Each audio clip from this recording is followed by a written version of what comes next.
Hey everyone, and welcome back to our channel.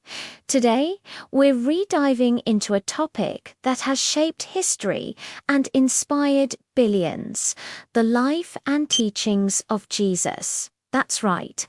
Whether you're a person of faith, a history enthusiast, or just curious, the story of Jesus of Nazareth is undeniably one of the most influential in human history.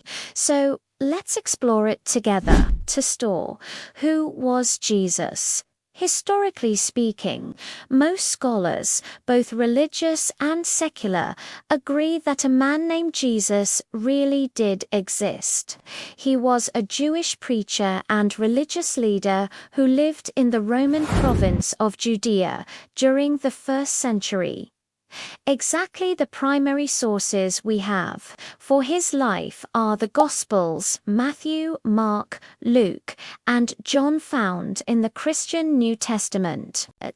While they're faith-based accounts, historians use them, alongside other Roman and Jewish texts, to piece together his life.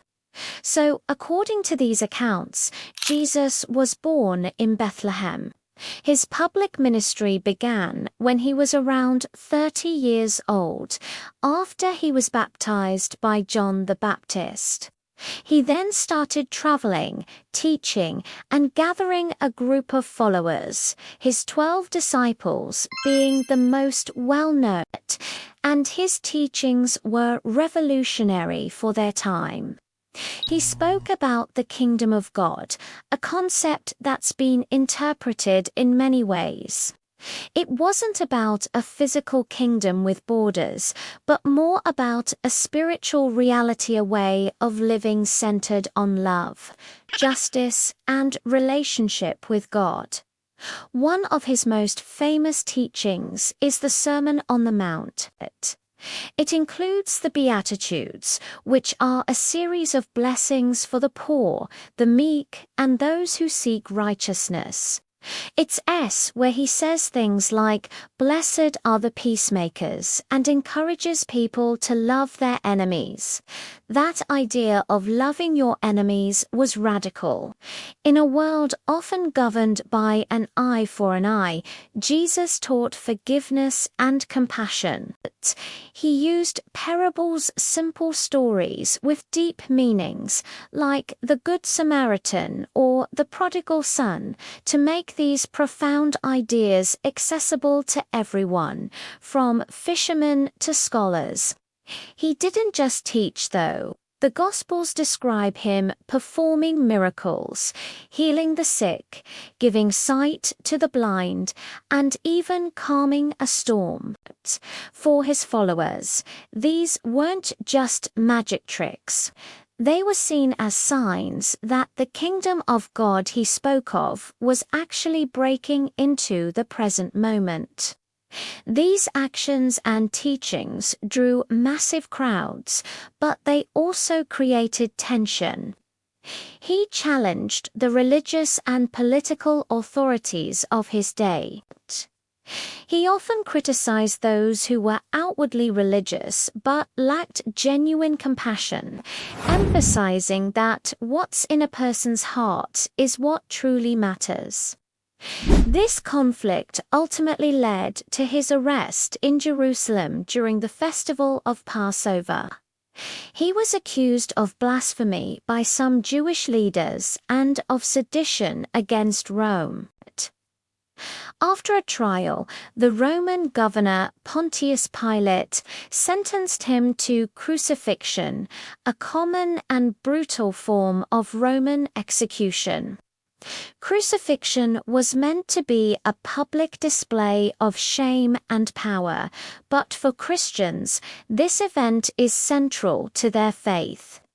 They believe Jesus' death wasn't a defeat, but a purposeful sacrifice.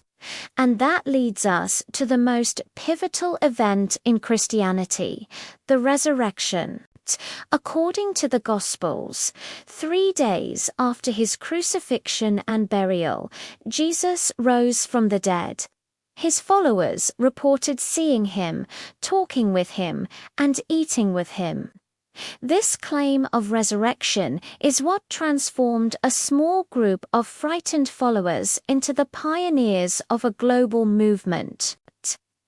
It became the cornerstone of their belief that Jesus was not just a great teacher or prophet, but the Son of God who had overcome death itself. The message they spread was that through faith in Jesus, anyone could find forgiveness for their sins and be reconciled with God, receiving the promise of eternal life. This is the core of the good news, or the gospel, that they carried from Jerusalem across the Roman Empire and beyond. The impact of this message is staggering when you think about it.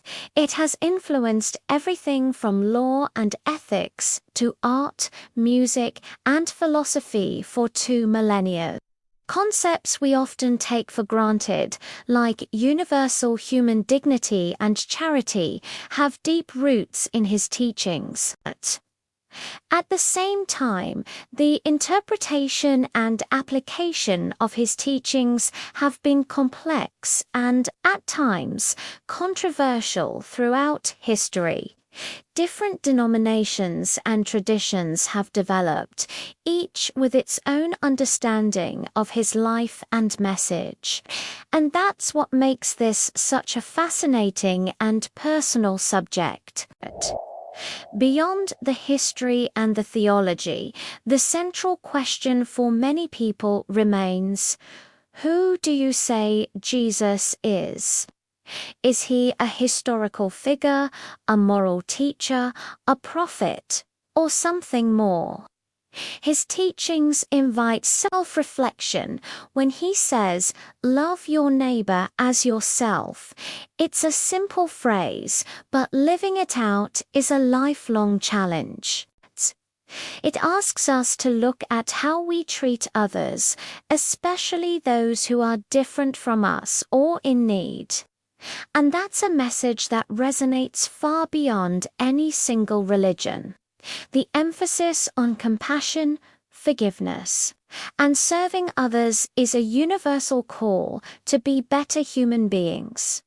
Exactly, he constantly pointed people toward a life of meaning and purpose that was unfound in wealth or status, but in love and service. He championed the marginalized and gave hope to the hopeless.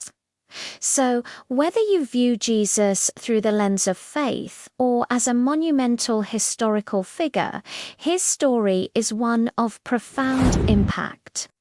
It challenges us, inspires us, and continues to be a source of debate and devotion for billions of people around the world. We've only scratched the surface today, of course.